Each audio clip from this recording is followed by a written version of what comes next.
अम्मा बाद फ़अऊज़ु बिल्लाहि मिनश्शैतानिर्रजीम बिस्मिल्लाहिर्रहमानिर्रहीम।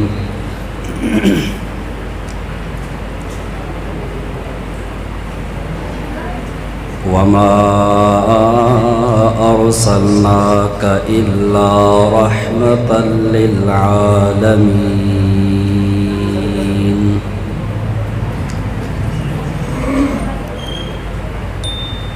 क़ाल नबी सल्लल्लाहु अलैहि वसल्लम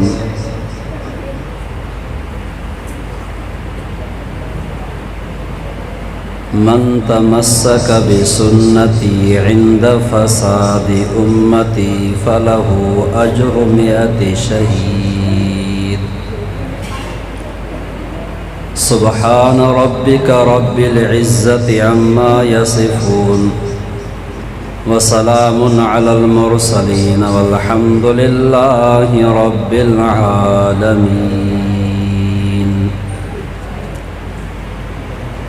सलाम उस पर के असरारे महब्बत जिसने समझाए, सलाम उस पर के जिसने ज़ख्म खाकर फूल बरसाए, सलाम उस पर के जिसके घर न चांदी थी न सोना था, सलाम उस पर के टूटियाँ बोरियाँ जिसी का बिछोना था। वाजिबुल एहतराम काबिल सद एहतराम मुअज़्ज़ज़ सामीन हज़रात, अल्लाह तबारक व तआला जे पाक कलाम कुरान मजीद फ़ुरक़ान हमीद आक़ाए नामदार फ़ख़्रे दो आलम सल्लल्लाहु अलैहि वसल्लम जे पाक फ़रामीन मां एक हदीस शरीफ़ पढ़ी वई।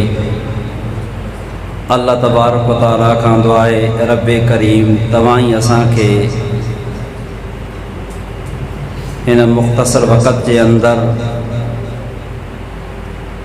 पंहिंजे पाक पैगम्बर सल्लल्लाहु अलैहि वसल्लम जी महबूब आक़ाए नामदार सल्लल्लाहु अलैहि वसल्लम जी ज़िक्र मुबारक करण जी तौफ़ीक़ अता फ़रमाए। सभ खां पहिरियां तव्हां हज़रात मुबारकुनि जे लाइ कयो ही प्रोग्राम को आम प्रोग्राम ना है, बल्कि अहले सुन्नत वल जमाअत जो अक़ीदो और ईमान आहे त आक़ाए नामदार सल्लल्लाहु अलैहि वसल्लम जी ज़ात बाबरकात जो ज़िक्र करण भी ईअं इबादत आहे जीअं क़ुरान पाक जी तिलावत करण इबादत आहे, नफ़िल नमाज़ पढ़ण इबादत आहे,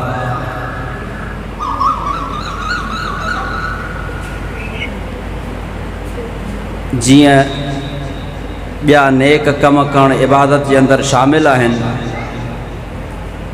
ईअं रसूल पाक सल्लल्लाहु अलैहि वसल्लम जो ज़िक्र मुबारक भी अल्लाह जे नज़दीक ईअं ई अजुर ऐं सवाब जो ज़रियो आहे जीअं ॿिया आमाल। ईअं पाक पैगम्बर जो ज़िक्र मुबारक भी असांजे दर्जात जे बुलंदीअ जो सबब आहे। रब करीम पंहिंजे पाक कलाम कुरान मजीद फ़ुरक़ान हमीद जे अंदरि फ़रमायो, इन खां पहिरियां जो मां आक़ाए नामदार जो शान मुबारक बयान कयां, तव्हां हज़रात जो तवज्जो हिकु ॻाल्हि ज़रूरु छिकरायां त हीअ का ॾंद कथा नाहे या का हवाई ॻाल्हि नाहे या सिर्फ़ को मुंहिंजो नज़रियो नाहे। अशिफ़ा काज़ी अयाज़ रहमहुल्लाह मशहूर और मारूफ़ किताब आहे सीरतुन नबी ते। अशिफ़ा काज़ी अयाज़ उन जे अंदरि काज़ी अयाज़ रहमतुल्लाह अलैह फरमाइनि था त रसूल पाक सल्लल्लाहु अलैहि वसल्लम जी ज़ात बाबरकात जो जॾहिं ज़िक्र थिए त जेके सामाईन ॿुधण वारा आहिनि उहे हम तन व गोश माना मुकम्मल तरीक़े सां होशियार थी करे ऐं बाअदब थी करे। छो त फरमायूं त जीअं पाक पैगंबर जो ज़िक्र थिए, नबी जो ज़िक्र त वॾी ॻाल्हि आहे, पर फरमायूं त जॾहिं अल्लाह जे नेक बाननि जो ज़िक्र थींदो आहे त अल्लाह तबारक व तआला जी रहमत वॾ खोड़े मींहं वांगुरु वसंदी आहे। पोइ मुंहिंजा दोस्तो, जॾहिं अल्लाह जे नेक बाननि जो ज़िक्र थिए त रहमत वसे, पोइ जेको हुजे ई रहमतुल आलमीन उन जो ज़िक्र बयानु छा कजे, जंहिंजी हर अदा खे बयानु करणु ईमान आहे, जंहिंजे हर नाज़ और अंदाज़ खे बयानु करणु सवाब खां ख़ाली न आहे। तो असांजी नमाज में यकीन आहे त क़बूल पई अलाए न पई, लेकिन आकाए नामदार सल्लल्लाहु अलैहि वसल्लम जी ज़ात बाबरकात जो ज़िक्र मुबारक मां हीअं छो न चवां त पाक पैगंबर जो ज़िक्र मुबारक त वॾी ॻाल्हि आहे, पर जेका जेका शइ अची करे पाक पैगंबर सां ताल्लुक़ क़ाइमु कयो आहे उन शइ जो ज़िक्र बि इबादत आहे। इहो ई सबबु आहे त आकाए नामदार जॾहिं मेराज ते विया, जुती मुबारक नालेन मुबारक लाहिनि पिया त अर्शे मुअल्ला दाह कई त ए अल्लाह पंहिंजे महबूब खे चओ त नालेन समेत अचनि, मां अर्शे मुअल्ला जे मथां तुंहिंजे महबूब जी नालेन मुबारक लॻे त मुंहिंजो शान अञा वधी वञे। तंहिंजे करे फ़तवाए आलमगीरी जे अंदरि इहा ॻाल्हि लिखियलु आहे त जेकॾहिं को शख़्स नऊज़ बिल्ला नबी अलैहिस्सलाम जी जुती मुबारक खे इंसल्ट और तोहीन जे नियत सां, ईअं न, तोहीन और इंसल्ट जे नियत सां जेकॾहिं जुतड़ी चवे ऐं तोहीन मक़सूद हुजे त उन जे ज़ाल जो निकाह टुटी पवंदो, उहो काफ़िर थी वेंदो। छो त नालेन मुबारक जेका आका जे क़दमनि सां लॻी आहे, अल्लाह तबारक व ताला उन जो बि शान बयानु फरमायो आहे, अल्लाह पाक उनखे बि मक़ाम ॾिनो आहे। त मुंहिंजा दोस्तो, पाक पैगंबर जे ज़ात बाबरकात जे तशरीफ़ आवरी खां पहिरियां हालात छा हुया, आका जे आमद खां पोइ हालात छा थी विया, ज़रा तवज्जो कजांइ। पैदाश तुंहिंजी मुंहिंजी थींदी आहे, पैदाश आम माण्हू जी थींदी आहे, लेकिन पाक पैगंबर जी जॾहिं पैदाश थी आहे, विलादत थी आहे, बीबी आमना साईं फरमाए थी त जॾहिं पाक पैगंबर जी विलादत शरीफ़ थी आहे, साईं जन जॾहिं दुनिया में तशरीफ़ खणी आया, अचण खां पोइ जीअं दुनिया में आया, बीबी साईं फरमाए थी साईं जन जीअं जो दुनिया में आया सजदे में किरी पिया, ऐं मां छा थी तवज्जो ॾियां, सजदे में साईं जन पिया आहिनि ऐं उते कुझु लफ़्ज़ चवनि था पिया। बीबी आमना साईं फरमाए थी मां जो कनु ॾेई करे ॿुधो त पाक पैगंबर सजदे में चवनि पिया, ए अल्लाह मुंहिंजे उम्मत जी पारत हुजे, मुंहिंजे उम्मत जी पारत हुजे, मुंहिंजे उम्मत जी पारत हुजे। त मुंहिंजा दोस्तो, पाक पैगंबर सल्लल्लाहु अलैहि वसल्लम जी विलादत अजीब तरीक़ो आहे। बीबी आमना साईं फरमाए थी पत्थर ते पैर पियो, पत्थर रेशम खां नरम थी वियो, खूह जे मथां वञी करे बीहां पाणी भरण जे लाइ, पाणी मथे चढ़ी अचे, तॾहिं मां चवंदो आहियां त ॿियनि नबियनि जे मौजज़नि जो इज़हार अचण खां पोइ थियो आहे, लेकिन पाक पैगंबर सल्लल्लाहु अलैहि वसल्लम जी ज़ात बाबरकात जे मथां अल्लाह पाक अहिड़ी महिरबानी फरमाई जो साईं जन दुनिया में अञा आया ई कोन, मौजज़नि जो इज़हार अॻे ई शुरू थी वियो आहे।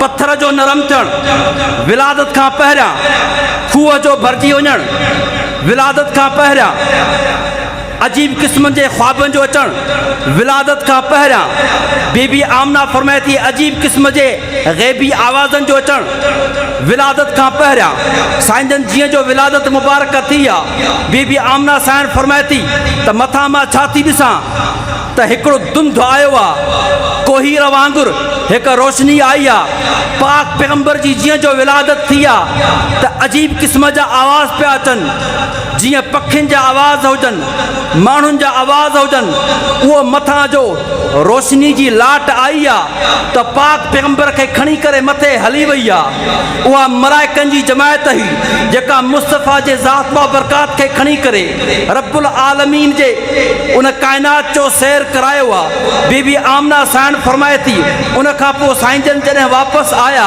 मां छा थी ॾिसां पाक पैगंबर जो चेहरो मुबारक ईअं ॿरे पियो जीअं चोॾींहं जो चंड ॿरंदो आहे तॾहिं त शाह अब्दुल लतीफ़ भेटाई रहमतुल्लाह अलैह फरमाए थो चंड चवाए सच जे मठी मूर न भाई चंड चवाए सच जे मठी मूर न भाई कॾहिं उभरी सनड़ो कॾहिं उभरी गच मुंहं में ॿरई मच तो में नाहे पेशानी पिरीअ जी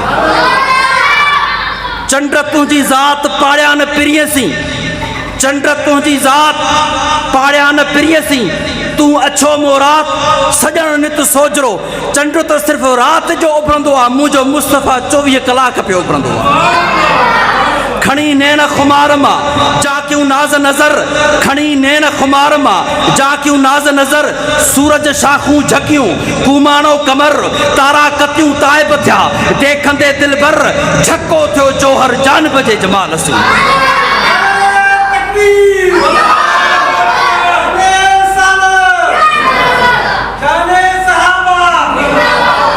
मुस्तफ़ा जे कहिड़ी अदा खे बयानु कजे मुस्तफ़ा जे ॾंदनि मुबारकनि जो बयानु कजे मुस्तफ़ा जे ज़ुल्फ़नि जो बयानु कजे मुस्तफ़ा जे ॾाढ़ी मुबारक जो बयानु कजे मुस्तफ़ा जे ज़ुल्फ़नि जो बयानु कजे मुस्तफ़ा जे आङुरनि मुबारक जो बयानु कजे मुस्तफ़ा जे अखियुनि जो बयानु कजे मुस्तफ़ा जे पिंपड़ मुबारक जो बयानु कजे उहा अहसन मिनका लम तरा कत्तु ऐनी उहा अजमल मिनका लम तलिद निसाउ ख़ुलिक़्त मुबर्रा अम मिन कुल्लि ऐबिन कअन्नक क़द ख़ुलिक़्त कमा तशाउ हसन साहब ही चए तो व अहसन मिनक लम तर कत्तु ऐनी या रसूल अल्लाह मां ॾाढा सोना माण्हू ॾिठा व अहसन मिनक तो जहिड़ो सुहिणो मुंहिंजे अखि कॾहिं कोन थियो व अजमल मिनक लम तलिद निसा औरतुनि ॿार ॼणिया पर तव्हां जहिड़ो सुहिणो ॿार कंहिं औरत न ॼणियो आहे ख़ुलिक़्त मुबर्रा अम मिन कुल्लि ऐबिन अल्लाह पाक तव्हांखे हर ऐब खां पाक ऐं साफ़ करे पैदा कयो आहे कअन्नक क़द ख़ुलिक़्त कमा तशाउ जीअं सुहिणा तव्हां चाहियो पिए मां अहिड़ो सुहिणो हुजां अल्लाह तव्हांखे ओड़ो सुहिणो करे पैदा कयो त मुंहिंजा दोस्तो तव्हां ई असां वॾा ख़ुशि नसीब आहियूं जो अल्लाह तबारक व ताला तव्हां ई असांखे पाक पैगंबर जो उम्मती बणायो उहो नबी आहे जंहिंजे लाइ मूसा अलैहिस्सलाम जे लाइ ईंदो आहे त मूसा अलैहिस्सलाम दुआ घुरी त ए अल्लाह मूंखे नबी बणाए न बणाए पर मूंखे आख़िरी ज़माने जे नबीअ जो उम्मती बणाए त मुंहिंजा दोस्तो अल्लाह पाक जी इहा असां ते स्पेशल महिरबानी थी आहे जो रब करीम असांखे अहिड़ो नबी अता कयो जंहिंजे लाइ नबी सिकंदा विया उन जो ज़िक्र करणु सवाब खां खाली न आहे उन जो शान बयानु करणु सवाब खां खाली न आहे वमा अरसलनाक इल्ला रहमतल लिल आलमीन अल्लाह पाक फरमायो ए मुंहिंजा महबूब असां तोखे सभिनी जहाननि जे लाइ रहमत बणाए मोकिलियो आहे जिन्हनि जो जहान हुजे नबी उन्हनि जे लाइ रहमत मलाइकनि जो जहान हुजे नबी उन्हनि जे लाइ रहमत इंसाननि जो जहान हुजे नबी उन्हनि जे लाइ रहमत जानवरनि जो जहान हुजे हैवानात नबातात जमातात जाते जाते वञो जाते जाते अल्लाह जी रुबूबियत आहे हुते मुस्तफ़ा जी नबूवत आहे मुंहिंजा दोस्तो पाक पैगंबर सल्लल्लाहु अलैहि वसल्लम जा मौजज़ा पाक पैगंबर सल्लल्लाहु अलैहि वसल्लम जा अखलाक पाक पैगंबर जो किरदार, नबी साईं जो शान, नबी साईं जो मान कहिड़ी अदा खे बयान करे कहिड़ी कजे, जेॾां जेॾां नज़र थी कजे, रातियुनि जूं रातियूं गुज़री वञनि, अदीब ऐं ख़तीब, आलिम ऐं मुहक़िक़, मुहक़िक़ ऐं मुदक़िक़, मुफ़स्सिर ऐं मुजतहिद, वॾा वॾा बुज़ुर्ग, वॾा वॾा फ़क़ीह, वॾा वॾा अदीब, दुनिया में दानिश्वर शाइर आया, मुस्तफ़ा जो शान बयान कंदा विया, पर पाक पैगंबर जो शान मुबारक खे बिल्कुलु बयान करे न सघिया। त तूं असां हिन जाइ ते आया आहियूं, आया न आहियूं, बल्कि असांखे आंदो वियो आहे। अल्लाह पाक तव्हांखे चूंडे करे हिन पूरे इलाइक़े मां पंहिंजे महबूब जे ज़िक्र मुबारक ॿुधण जी तौफ़ीक़ अता फरमाई आहे। इंशाअल्लाह अज़ीज़ ॿियो को अमल हुजे न हुजे, अल्लाह जे दरबार में हीअ अमल इंशाअल्लाह असांजो ज़रूरु क़बूल पवंदो इंशाअल्लाह। यूसुफ अलैहिस्सलाम खे ख़रीद करण जे लाइ जॾहिं वॾा वॾा ताजर आया त चवनि था उन्हनि ताजरनि में हिकु औरत आई जेका कुराड़ी हुजे, उहा कुराड़ी थोरो सुट खणी अची करे कतार में बीह रही, त कंहिं चयो उन पोड़ीअ खे त ए कुराड़ी तूं यूसुफ खे ख़रीद कीअं करे सघंदीअ, तो वटि त कुझु बि कोन्हे को, तूं त थोरो सुट खणी आई आहे, हिते त वॾा वॾा ताजर बीठा आहिनि, बिज़नेसमैन बीठा आहिनि। त उहा कुराड़ी चए थी त मां बि इन ॻाल्हि खे सम्झां थी त मां यूसुफ अलैहिस्सलाम खे ख़रीद करे न सघंदसि, पर इहा ॻाल्हि त यकीनी आहे त यूसुफ जे ख़रीदारनि में मुंहिंजो नालो बची वेंदो। त मुंहिंजा दोस्तो, ला युमकिनु सनाउ कमा कान हक़्क़ुहु, डॉक्टर इक़बाल थो चए तो ए अल्लाह जा रसूल तहांजी सना बयान कजे, ला युमकिनु सनाउ कमा कान हक़्क़ुहु, बादत खुदा बुज़ुर्ग तो ई किस्सा मुख़्तसर चए तो तुंहिंजी सना बयान कजे इहो मुमकिन न आहे, बसि हीअं चइजे त ख़ुदा खां पोइ मख़लूक में शान आहे त मिठे मुस्तफ़ा जो शान। मुंहिंजा दोस्तो, उन ज़ात बाबरकात खे ख़राज तहसीन पेश करण जे लाइ तव्हां ई असां हिन जाइ ते जमा थिया आहियूं। पूरी दुनिया जे अंदरि 12 रबीउल अव्वल ते आकाए नामदार सल्लल्लाहु अलैहि वसल्लम जी ज़ात बाबरकात खे ख़राज तहसीन पेश कयो वेंदो ऐं उन्हनि आशिक़नि में, उन्हनि अबाबीलनि में, उन्हनि पाक पैगंबर जे गुनहगार उम्मतनि में मुस्तफ़ा जो शान मुबारक छा आहे ऐं तूं असांजी हैसियत छा आहे। वो जी सिंधी में चवंदा आहिनि न, क्या पिद्दी का शोरबा, छा मुस्तफ़ा जो शान ऐं छा असां जहिड़ा गुनहगार। बसि भिटाई जे हिन शेर सां मां हिन ॻाल्हि खे भेट ॾियां, चए थो जेही जे तेही तब बानी ॿारो चन जी, जेही जे तेही तब बानी ॿारो चन जी, हुजत हो त पुनूसी मूं कमीणीअ केही, हूजा पाइनि पेर में तंहिं जुतीअ न जेही, असुल आरीअ ॼाम जे पलव आऊं पेई, विसारे वेही तन केचुनि खे आऊं कीअं रहां। उन्हनि खे विसारे कीअं थो सघिजे, उन्हनि जो शान बयान करे कीअं थो सघिजे। बसि इहो आहे उन जो शान बयान करे पंहिंजे गुनाहनि खे माफ़ कराइणो आहे। अल्लाह पाक फरमायो इन्नल्लाह व मलाइकतहु युसल्लूना अलन नबी या अय्युहल्लज़ीना आमनू सल्लू अलैहि व सल्लिमू तस्लीमा। अल्लाह फरमायो अल्लाह ऐं अल्लाह जा मलाइक मुझे पाक पैगंबर ते सलातो सलाम पढ़नि था। ए ईमान वारो तव्हां बि मुझे मदनी करीम ते सलातो सलाम पढ़ो। तंहिंजे करे 100 दफ़ा सुबुह जो 100 दफ़ा शाम जो असांजे बुज़ुर्गनि इहा तरतीब रखी आहे त नबी अलैहिस्सलाम जी ज़ात बाबरकात ते दुरूद शरीफ़ पढ़ंदा कयो। जेको माण्हू दुरूद शरीफ़ कसरत सां पढ़ंदो उनखे 2 फ़ाइदा मिलंदा। घणा फ़ाइदा? 2 फ़ाइदा। हिकिड़ो फ़ाइदो दुनिया जो ऐं हिकिड़ो फ़ाइदो आख़िरत जो। दुनिया जो फ़ाइदो इहो आहे त अल्लाह ताला जेको माण्हू कसरत सां दुरूद शरीफ़ पढ़ंदो अल्लाह तबारक व ताला कसरत सां दुरूद पढ़ण जे करे उन बाने जे चेहरे में नूर अता फरमाईंदो। हिकु फ़ाइदो। ऐं आख़िरत जो फ़ाइदो इहो आहे त जेको माण्हू दुरूद शरीफ़ पढ़ंदो अल्लाह तबारक व ताला उनखे नबी अलैहिस्सलाम जी शफ़ाअत नसीब फरमाईंदो। कोई शफ़ाअत खपे या न खपे? मक़सदु इहो आहे, ज़िंदगी जो मक़सूद इहो आहे। खिलाफ़े पैगंबर कसे रह गुज़ीद कि हरगिज़ ब मंज़िल न ख़्वाहद रसीद। जेकर पाक पैगंबर जे तरीक़े जे ख़िलाफ़ असां हलियासीं असांजो को अमल असांजे कंहिं कम जो न आहे। यादि रखो नमाज़ कम जी तॾहिं आहे जॾहिं मुस्तफ़ा जे तरीक़े जे मुताबिक़ हुजे। रोज़ो कम जो तॾहिं आहे जॾहिं नबी जे तरीक़े जे मुताबिक़ हुजे। ॾाढ़ी कम जी तॾहिं आहे जॾहिं पाक पैगंबर जे तरीक़े जे मुताबिक़ हुजे। पटको कम जो तॾहिं आहे जॾहिं पाक पैगंबर जे तरीक़े जे मुताबिक़ हुजे। रोज़ो रोज़ो नमाज हज और ज़कात का बि नेकी कम जी तॾहिं आहे जॾहिं पाक पैगंबर जे तरीक़े जे ख़िलाफ़ हुजे। ख़िलाफ़ पैगंबर कसे रह गुज़ीद के हरगिज़ ब मंज़िल न ख़्वाद रसीद। पंहिंजे मर्ज़ीअ ते जेकॾहिं को माण्हू नेकी करे पर पाक पैगंबर जे तरीक़े जे ख़िलाफ़ हुजे त कॾहिं मंज़िल मक़सूद ते पुॼी। जैसे फलाणो नमाज़ पढ़े थो पर पंहिंजे मर्ज़ीअ सां पढ़े थो, फलाणो माण्हू रोज़ो रखे थो पर पंहिंजे मर्ज़ीअ सां रखे थो। मुंहिंजा दोस्तो, असांजो को बि अमल उन जे मथां जेसि ताईं सुन्नत जो स्टैम्प लॻल न आहे, सुन्नत जी वेरीफाई थियल न आहे, छो त रब्बे करीम फरमायो कुल इन कुंतुम तुहिब्बूनल्लाह फत्तबिऊनी युहब्बुकुमुल्लाह। सुणा चईन त जेकॾहिं तव्हां मां अल्लाह सां प्यार करणु था चाहियो त मुंहिंजे महबूब जी पैरवी कयो। मुंहिंजे महबूब जी छा कयो? पैरवी कयो, पोइ अल्लाह तव्हां सां प्यार कंदो। त मुंहिंजा दोस्तो, तव्हां ई असां पंहिंजे गिरबान में नज़र करे ॾिसूं त असां पंहिंजे ज़िंदगीअ में पाक पैगंबर सल्लल्लाहु अलैहि वसल्लम जी सुन्नतुनि खे केतिरो ज़िंदा कयो आहे। विलादत मुस्तफ़ा, मिलाद मुस्तफ़ा, असांखे इहो दर्स और सबक़ थीजे त पाक पैगंबर जे सुन्नत खे ज़िंदा कयूं, पंहिंजे घर में सुन्नतुनि खे ज़िंदा कयूं, पंहिंजे बाज़ारुनि में सुन्नत खे ज़िंदा कयूं, पंहिंजे मस्जिद में सुन्नत खे ज़िंदा कयूं। यकीनन हिकु सुन्नत जेका आहे उनखे ज़िंदा करण सां अल्लाह तबारक व तआला अहिड़ी महिरबानी फरमाईंदो आहे जो हुज़ूर फरमाए जेको मुंहिंजी सुन्नत खे ज़िंदा कंदो अल्लाह तबारक व तआला उनखे 100 शहीदनि जो सवाब अता फरमाईंदो। त मुंहिंजा दोस्तो, ही भलारो महीनो तव्हां ई असांखे इहो सबक़ थो ॾिए, इहो दर्स ॾिए त मीलादुन नबी जो मक़सदु इहो आहे त असां पंहिंजे ज़िंदगीअ में उन ज़ात बा बरक़ात जे आमाल खे शामिल कयूं।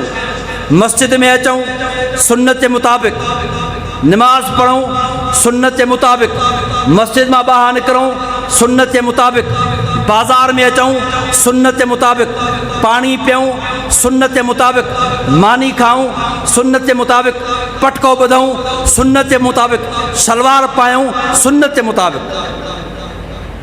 मां हिकु हदीस में पढ़ियो त जेको माण्हू वेही करे पटको ॿधंदो, हदीस जा लफ़्ज़ आहिनि, जेको माण्हू वेही करे पटको ॿधंदो ऐं बीही करे सलवार पाईंदो उहो सदाईं सुञो ऐं मुफ़लिस रहंदो। बीही जेको सलवार पाए ऐं वेही जेको पटको ॿधे, अल्लाह जे पाक पैगंबर फरमायो त इन माण्हू खां कॾहिं सुञाई ख़तमु कान थींदी।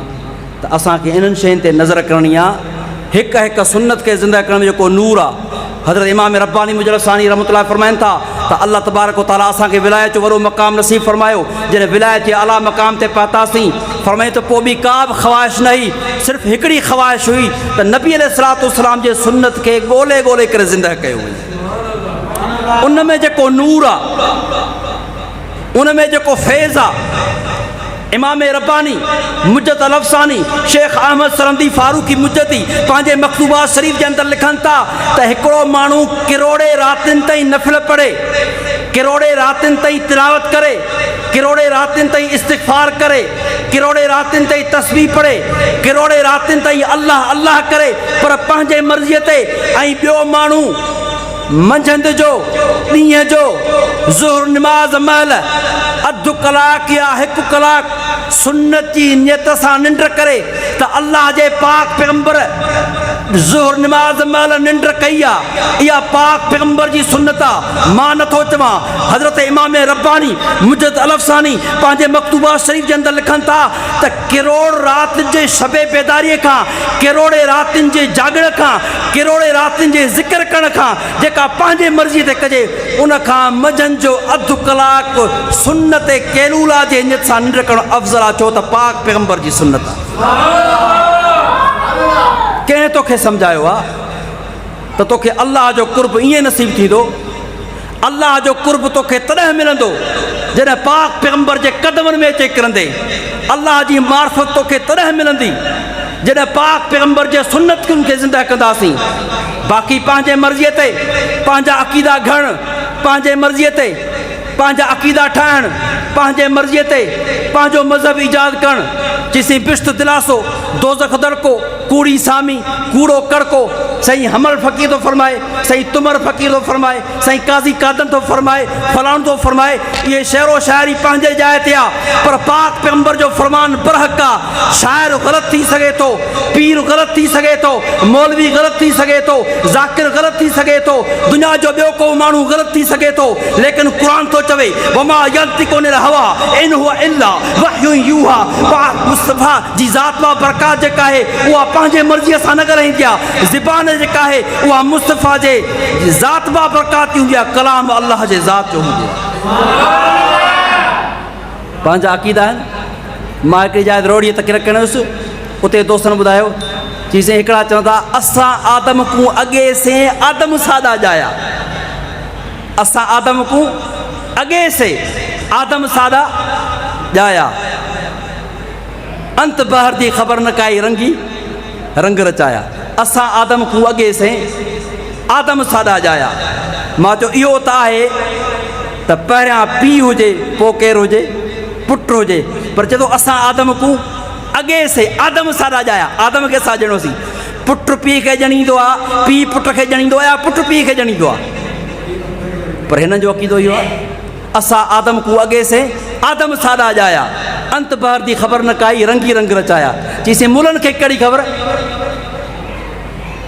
तोखे वॾी ख़बर आहे मुंहिंजा दोस्तो जेको बि अमल आहे जेको बि अक़ीदो आहे जेकॾहिं क़ुर ऐं सुन्नत जे मुताबिक़ आहे सुल्तान बाहू रहमतुल्लाह अलैह जेको अज़ीम सूफ़ी और बुज़ुर्ग आहे पंहिंजे किताब ऐनुल फ़क्र जे सुफ़े नंबर 57 ते लिखनि था अल्लाह जे पाक पैगंबर जी हदीस नक़ुल कंदे सुल्तान बाहू फरमाइनि था त नबी साईं फरमायो त इज़ा रअयत रजुलन यतीरु अलल हवाए व यमशी अलल माए व याकुलु नार व तरक सुन्नत मिन सुन्नती फज़रिबु बिन नालैन सुल्तान बाहू फरमाइनि था त अल्लाह जे नबी फरमायो इज़ा रअयत रजुलन यतीरु अलल हवाए कंहिं माण्हू खे ॾिसी पियो त हवा में मथे उॾामंदो पियो अचे वो यमशी अलल माए पाणीअ ते हले पियो पर पेर उनजा न भिजनि वो याकुलु नार और बाहि खे खाए पियो बाहि वात में विझे पियो पर उनखे कुझु बि तकलीफ़ न थिए पर वो तरक सुन्नत मिन सुन्नती फज़रिबु बिन नालैन हुज़ूर फरमाया पर मुंहिंजे सुन्नत मां जेकॾहिं हिकिड़ी सुन्नत खे छॾे त जूतो लाइ मुंहुं में न त शैतान आहे वली न आहे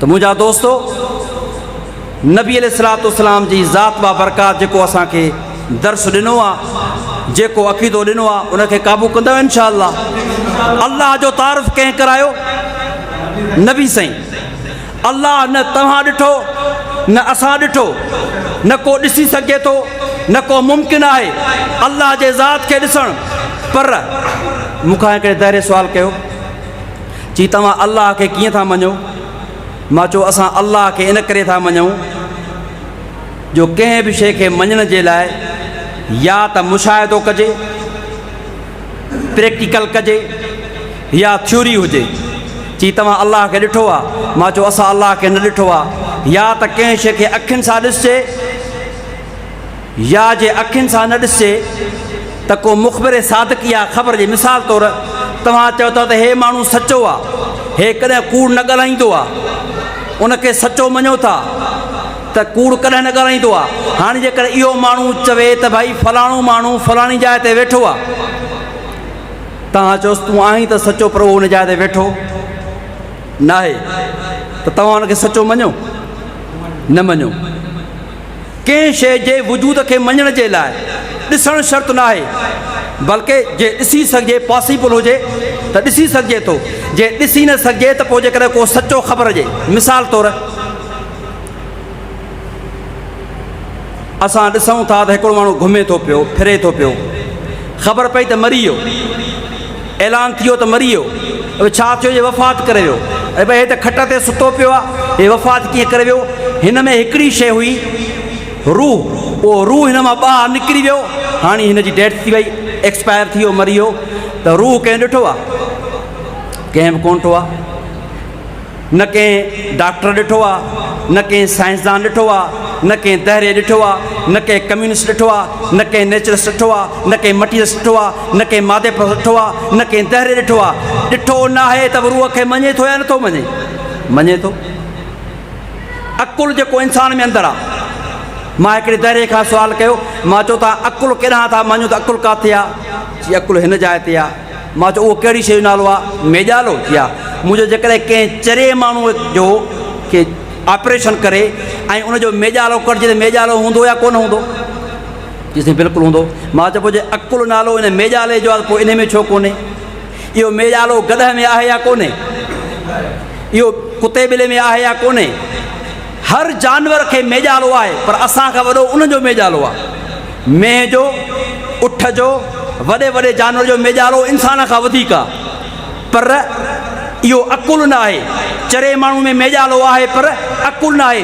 पतो पियो त अकुल इन शइ जो नालो न आहे, छो त जे अकुल इन शइ जो नालो हुजे हा त पोइ इहो चरियो न हुजे हा। लिहाज़ा अकुल वजू ताईं कंहिं हीअ मस्जिद ठही आहे, कंहिं ठाही आहे? इंजीनियर ठाही आहे। हीअ पुल ठही आहे, कंहिं ठाही आहे? इंजीनियर ठाही आहे। हीअ मोबाइल ठाही आहे, कंहिं ठाही आहे? माहिर ठाही आहे। हीअ जहाज़ ठाहियो आहे, कंहिं ठाहियो आहे? अकुल ठाहियो आहे। कंहिं चरे माण्हू अॼु ताईं जहाज़ ठाहियो? चरे माण्हू पुल ठाही, चरे माण्हू बिल्डिंग ठाही, कंहिं ठाही? अकुल ठाही। सुवाल इहो आहे त अकुल हेॾी वॾी मस्जिद ठाही, अकुल पाण किथे आहे? अकुल हे लाउड ठाहियो, इको साउंड ठाहियो, अकुल किथे आहे? अकुल मोबाइल ठाही, पाण अकुल किथे आहे? अकुल जहाज़ ठाहियो, अकुल पाण किथे आहे? ॿियनि खे वजूद बख़्शे थो, पाण नज़र ई कोन थो अचे। ॿियनि खे साम्हूं आणे थो, पाण ॾिसे कोन थो। पोइ दुनिया में जेकॾहिं अहिड़ा मिसाल आहिनि जेको ॿिए खे ठाहिनि था पर पाण नज़र नथा अचनि, त पोइ हीअं छो न चए पोइ अकुल त अलाह जी मख़लूक आहे। जे अकुल नज़र नथो अचे त पोइ ख़ालिक़ नज़र कीअं ईंदो? अकुल नज़र। इहो वरी मुंहिंजो अलॻि उनवान हुजणु खपे, इहो वरी मुंहिंजो अलॻि टॉपिक हुजणु खपे। अल्लाह ताला जो वजूद, अल्लाह ताला जी ज़ात बाबरकात जो वजूद। हज़रत इमाम अहमद बिन हम्बल रहमतुल्लाह अलैह खां कंहिं पुछो, अकल बड़ा अय्यार है, सो बेस बना लेता है, इश्क बेचारा न मुल्ला न हकीम न सूफ़ी। इमाम अहमद बिन हम्बल खां कंहिं पुछो, इमाम साहिब तव्हां ॿुधायो अल्लाह आहे? इमाम अहमद बिन हम्बल छा चए थो? अल्लाह आहे। जी दलील? इमाम अहमद बिन हम्बल रहमतुल्लाह फरमायो त मूं वटि दलील आहे। कहिड़ो दलील आहे? जी दलील इहो आहे त मां ॾिठी हिकिड़ी महलात जेका चांदी जी ठहियल आहे। मां ॾिठी हिकिड़ी महलात जेका चांदी जी ठहियल आहे, ऐं उन चांदी जे महलात में अंदरि वरी सोन जो महल आहे। उन सोन जे महल में वरी का शइ अंदरि रहे थी, पर न उनखे दर्रो आहे, न ॾाढा ॻाल्हि आहे, न दर्रो आहे, न महलात चांदीअ जी, उनखे को दर या दरी। वरी उन महलात जे अंदरि ॿी महल आहे सोन जी, उनखे बि दर ऐं दरी। वरी उहा जेका अंदरि सोन जी महल आहे, उन सोन जे महल में हिकु साह वारी शइ मां ॾिठी। त साहिल सुवाल कयो, चईसीं इमाम साहिबु मज़ाक छो था कयो? चांदीअ जो अहिड़ो महल जंहिंखे दर ऐं दरी न हुजे, सोन जो अहिड़ो महल जंहिंखे दर ऐं दरी न हुजे, अंदरि ऑक्सीजन केॾांहुं वेंदी? साह वारी शइ अंदरि ज़िंदह कीअं रहंदी? उहो अहिड़ो महल किथे आहे? असांखे बि ॾेखारियो, मज़ाक छो था कयो? त जन माण्हुनि जो अकुल सालिम न हूंदो आहे न, दलील उन्हनि जे अॻियां हुजे त उनखे नज़र न ईंदो आहे, पर जन जी नज़र तेज़ हूंदी आहे, जन ते अलाह जी महिरबानी जी बाज हूंदी आहे, जन ते फैज़ान इलाही जी पालूट हूंदी आहे न, उन्हनि खे हर शइ नज़र ईंदी आहे। चईसीं इहो कहिड़ो महल आहे चांदीअ ऐं सोन जो जंहिंखे दर ऐं दरी कान्हे का, ऑक्सीजन बि कान्हे का, वरी साह वारी शइ अंदरि रहे थी। हज़रत इमाम अहमद बिन हम्बल फरमाइनि था, उहा मूं वटि कान्हे, रुगो मूं वटि कान्हे, उहा तव्हां वटि बि आहे। इहो महल तव्हां वटि बि? चईसीं इहो कहिड़ो महल आहे? चई तव्हां रोज़ु ॾिसंदा आहियो। चईसीं कासे ॾिसंदा आहियूं? इमाम अहमद बिन हम्बल फरमायो, बेदो खणी जो, बेदो अंडो, अंडो ॾिठो अथव? चईसीं हा। चई ॿारनि जी चांदी वांगुरु अछी महल आहे या कान्हे? इनखे को दर दरी आहे? चईसीं बिल्कुलु न। चई अंदरि वरी ज़र्दी आहे जेका गोल्डन कलर जी आहे, इहो वरी ॿियो महल आहे या न आहे? चई फरमाए इन ज़र्दीअ जे अंदरि कुकड़ जो चूज़ो ऐं ॿचो हूंदो आहे या न हूंदो आहे? चई पोइ जॾहिं दर बि न आहे, दरी बि न आहे, ऑक्सीजन जे क्रास जी जाइ बि न आहे, पोइ इनखे अंदरि इन जाइ ते ॿिन्ही महलात जे अंदरि ऑक्सीजन केरु थो पुॼाए? का अहिड़ी ज़ात आहे जेका इनखे अंदरि ऑक्सीजन पुॼाए थी, उनखे अलाह चइबो आहे। उनखे छा चइबो आहे? अलाह चइबो आहे। कॾहिं इनशा अलाह मौक़ो मिलियो त अलाह जे वजूद ते, अलाह जे ज़ात बाबरकात ते منطقی فلسفی ऐं साइंसी दलाइल सां इहो बयानु कंदासीं त असां जे ख़ुदा खे मञूं था सिर्फ़ु अक़ीदे जे बुनियाद ते न बल्कि असां वटि एतिरा दलाइल आहिनि अल्हम्दुलिल्लाह जो जेकर दुनिया जो को बि कम्युनिस्ट दुनिया जो को बि दहरियो असांजे साम्हूं वेह असां क़ुरान और सुन्नत जे दलाइल सां गॾो गॾु अकुली नक़ुली मंतिकी फ़लसफ़ी ऐं साइंसी दलाइल सां इहा शइ साबित कंदासीं त जीअं असां अकुली दलाइल सां दुनिया जे वजूद खे साबित कयूं था ईअं अकुली दलाइल सां अल्लाह जे वजूद खे साबित कंदासीं इंशाअल्लाह। बाक़ी असांजो इल्मु नाक़िस आहे। इमाम फ़खरुद्दीन राज़ी रहमतुल्लाह अच्छा ॿाहिराड़ी जे माण्हू जो अक़ीदो ईमान फ़लसफ़ीअ खां मज़बूत आहे। जेको छोकिरो यूनिवर्सिटी में पढ़े थो उहो असां वटि ईंदो मौलवी साहब थ्योरी ऑफ एवोल्यूशन चार्ल्स जो डार्विन जो नज़रियो आहे त इंसान पहिरियां छा हो बांदर हो इंसान पहिरियां छा हो इहो वरी अलॻि उनवान आहे इंशाअल्लाह कॾहिं हिन ते बयानु कंदासीं। ॿाहिराड़ी जे बकरार खे इहा ख़बर न आहे त थ्योरी ऑफ एवोल्यूशन छा आहे चार्ल्स डार्विन जो नज़रियो छा आहे धनार खे ख़बर न आहे जट खे ख़बर न आहे ॿाहिराड़ी जे ॼट खे ख़बर न आहे पर जेको छोकिरो यूनिवर्सिटी में पढ़े थो कॉलेज में पढ़े थो उहो थ्योरी ऑफ एवोल्यूशन पढ़ी करे ऐं उहो गुमराह थो थिए उहो निमाज़ नथो पढ़े रोज़ो नथो रखे तिलावत नथो करे चए थो इंसान पहिरियां छा हो नऊज़ बिल्लाह बांदर हो इहा थ्योरी ऑफ एवोल्यूशन। त ॿाहिराड़ी जे माण्हू जो अक़ीदो फ़लसफ़ीअ खां ऐं लिखियलु पढ़ियल खां छा हूंदो आहे मज़बूत हूंदो आहे। इन करे तव्हां इहा शइ नोट कयो त जेके अणपढ़ियल माण्हू आहिनि उहे शादी जल्दी कंदा आहिनि ऐं लिखियलु पढ़ियल शादी देरि सां कंदो आहे। छाजे करे अणपढ़ियल चवंदो बाबा छा को मसइलो ई न आहे रोज़ी केरु ॾींदो। ॿाहिराड़ी जो माण्हू जल्दी शादी कंदो ऐं जेको शहर जो हूंदो सर अञा सुठी का जॉब मिले हीअ जेका 15 ग्रेड जी आहे इन मां अञा गुज़ारो नथो थिए का 18 या 19 ग्रेड जी ड्यूटी हुजे सुठो बिज़नेस हुजे उहो बिज़नेस ॼमी वञे सुठो बंगलो हुजे सुठी गाॾी हुजे माना सभु जेके आहिनि रीज़न असबाब गॾु करे उन खां पोइ लिखियलु पढ़ियल शादी कंदो। पर ॿाहिराड़ी जो माण्हू छा हूंदो गोड़ गंजी में हूंदो शादी करे छॾींदो। त ॿाहिराड़ी जे माण्हू जो अक़ीदो मज़बूत आहे शहर ऐं जेको लिखियलु पढ़ियल जो अक़ीदो छा आहे थोरो मुज़बज़ब आहे।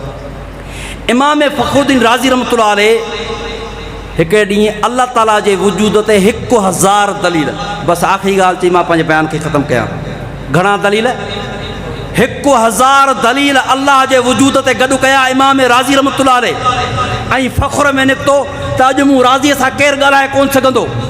बसि इमाम राज़ी रहमतुल्लाह जो हलिया झंगल में हिकिड़ो धनार हुयो जेको ॿकरियूं पियो चारे इमाम राज़ी रहमतुल्लाह अलैह हुन खां पुछो चई तूं केरु आहीं मां फलाणो आहियां चई तुंहिंजो मज़हब कहिड़ो आहे चई मुंहिंजो मज़हब इस्लाम आहे चई तूं मुस्लमान आहीं हाणे इमाम राज़ी पंहिंजो फ़लसफ़ो पियो हलाए चई तूं मुस्लमान आहीं चई बिल्कुलु मां मुस्लमान आहियां चई मुस्लमान छा खे चइबो आहे धनार जो मुस्लमान उनखे चइबो आहे जेको अल्लाह खे वहदहू ला शरीक लहू अकेलो करे मञे पंहिंजे ज़ात ऐं सिफ़ात में अल्लाह अकेलो आहे उन सां कोई भाईवार और शरीक न आहे ऐं मुहम्मद मुस्तफ़ा उनजो आख़िरी रसूल आहे ऐं क़ुरान जेको आहे इहो कामिल किताबु आहे ऐं मरण खां पोइ छा आहे ज़िंदा थियणो आहे इनखे मुस्लमान चइबो आहे। ॻाल्हि सिधी कई या फिटी कई सही कई या ग़लति कई फ़लसफ़ी को बस के अंदर खुदा मिलता नहीं डोर को सुलझा रहा है पर सिरा मिलता नहीं फ़लसफ़ी कोशिशि करे त ख़ुदा खे ॻोल्हियां पर केॾांहुं ॻोल्हे सघे। त इमाम राज़ी चयोसि बसि मुस्लमान रुॻो इनखे चइबो आहे जेको अलाह खे मञे ऐं आख़िरत खे मञे ऐं नबी सिंह मञे तो वटि कहिड़ो दलील आहे। इमाम राज़ी चयो तो वटि कहिड़ो दलील आहे हिन जो ईअं चवणु हुन चयो नवीं ते ॼट छा चयो चई नवीं ते लॻे थो तूं दहरियो आहीं तूं छा आहीं इमाम राज़ी खे चयो दहरियो आहीं उहो जेका हुन लठ हुई ॿकरी चाण वारी खणी इमाम राज़ीअ जे इमाम राज़ी अॻियां ॿकरार पोयां भॼ भॼां हिकिड़ी जाइ ते पहुता इमाम राज़ीअ खे चई त तूं छा थो चई इमाम राज़ी रहमतुल्लाह फरमायो भाई मां दहरियो न आहियां मां मुस्लमान आहियां मां तोखां दलील पे पुछो उन धनार उन ॿकरार इमाम राज़ीअ खे दलील ते अहिड़ो जवाबु ॾिनो जो इमाम राज़ी पंहिंजे मथे खे हथ ॾेई करे वेही रहियो जेको तफ़सीर जो इमाम आहे मंतिक जो इमाम आहे इमाम राज़ी चयोसि तो वटि कहिड़ो दलील आहे मां मुस्लमान आहियां दलील ॾे त अल्लाह जे वजूद ते त अल्लाह आहे चई दलील ॼाए अल्लाह जे लाइ चई अरे मुला ॻाल्हि ॿुध दलील अहिड़ी शइ आहे जो उन दलील खे टोड़े बि सघिजे थो, मरोड़े बि सघिजे थो, उनखे बाहि में साड़े बि सघिजे थो, उनखे पाणीअ में ॿोड़े बि सघिजे थो। दलील छा आहे? दलील रद्द बि करे सघिजे थो। लिहाज़ा मां अल्लाह पाक खे मञा थो बग़ैर दलील जे। दलील अल्लाह जो मोहताज आहे, अल्लाह दलील जो मोहताज न आहे। ईअं जो चई त इमाम राज़ी हैरान थी वियो, चई दलील तो अल्लाह खे दलील सां मञो आहे न? चई मां बग़ैर दलील जे मञा थो। तूं तो चई त अल्लाह खे दलील सां मञो, मां तो चवां त दलील अल्लाह जो मोहताज आहे, अल्लाह दलील जो मोहताज न आहे। त मुंहिंजा दोस्तो, अल्लाह ताला जी ज़ात बाबरकात जेका आहे उहा दिलि में ईंदी आहे। छा में ईंदी आहे? दिलि में ईंदी आहे। तॾहिं अकबर इलाहाबादी चए थो तूं दिलि में तो आता है, समझ में नहीं आता। चओ सुभान अल्लाह। अकबर इलाहाबादी चए थो तूं दिलि में तो आता है, समझ में नहीं आता। मैं जान गया तेरी पहचान यही है। मूंखे सम्झ में अची वियो दुनिया जा केॾा बि फ़लसफ़ी अचनि, अल्लाह जे वजूद ते दलाइल ॾियनि, पर उन दलाइल सां अल्लाह जे वजूद खे साबित नथा करे सघनि, छो त अल्लाह जी ज़ात बाबरकात खे अक़ीदे सां मञिबो आहे। छा सम्झिबो आहे?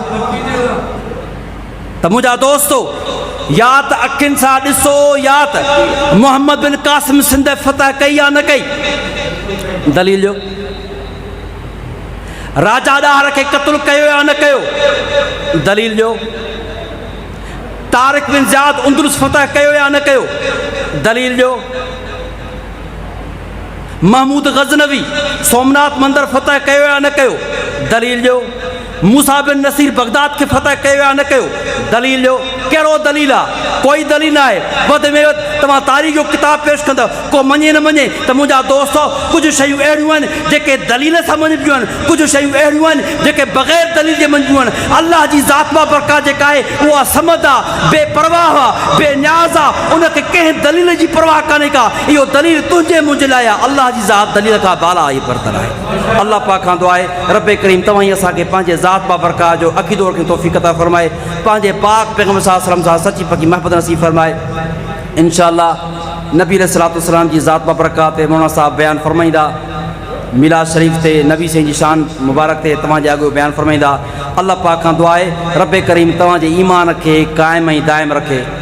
दोस्तो, ईमान एॾी वॾी शइ आहे। पीर ज़ुल्फ़कार साहब नक्शबंदी असांजे सिलसिले जा बुज़ुर्ग आहिनि, उहे ॿुधाइनि पिया त बसि आख़िरी ॻाल्हि फरमाए मां रूस में वियुसि। जॾहिं सोवियत यूनियन टुटो, उन खां पोइ मूंखे दोस्तनि चयो त हज़रत तव्हांखे रशिया जे अंदरि हिकु औरत सां मिलायूं जंहिंजी तक़रीबन 110 साल उमिरि आहे।